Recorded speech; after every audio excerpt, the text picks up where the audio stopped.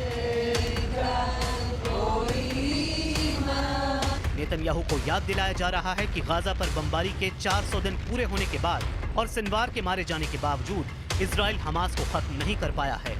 ना ही नेतन्याहू उन इजरायली बंधकों को बचाने के लिए सीज फायर कर रहे हैं जो इस वक्त हमास के कब्जे में हैं।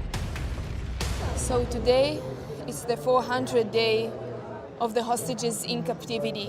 Women, men, a grandfather, 86-year-old, a baby, 1-year-old. They are all still in the tunnels of Hamas underneath the ground, and soon it's going to be another winter that they're going to be frozen, lonely, starving, until the moment that we're able to bring them back in a deal. The way to come back alive is a deal. All I wish for is that this war would end and our hostages will come back home safe. 101 people are still waiting to come back to their families. तेल अवीव में banner poster लेकर लोग Netanyahu के खिलाफ मोर्चा खोले हुए हैं, लेकिन नेतन्याहू चाहते हैं कि ऐसा मोर्चा ईरान में भी खुले। पिछले 15 वर्षों में ईरान ने कई बड़े प्रदर्शन देखे हैं और ईरान की तरफ से हमेशा ये कहा गया कि ऐसे प्रदर्शनों के पीछे CIA या फिर मोसाद होता है। लेकिन नेतन्याहू ने जिस तरह से जिंदगी और आजादी की बात कही, उससे साफ है कि इजराइल के टारगेट पर अब खामेनेई और ईरान की सरकार है। लेकिन इजराइल में अब भी बड़ा मुद्दा बंधकों की आजादी है और ये सच है कि सीज फायर वाली डील न होने के लिए अब नेतन्याहू को जिम्मेदार ठहराया जा रहा है। Thing that is so frustrating for us to be here 400 days after the 7th of October 23 and still having 101 hostages in Gaza. This is something that is unbelievable, and we blame, in a way, our Prime Minister. Yes, the Hamas is also to be blamed, but we believe that our Prime Minister... This is a nightmare. The last hostage release deal occurred a year ago. After October 7, I was thinking it may take a week, 2 weeks, a month tops. I mean, people are dying there. Pretty soon there won't be anyone to save. And we need these hostages to come back. We need them here.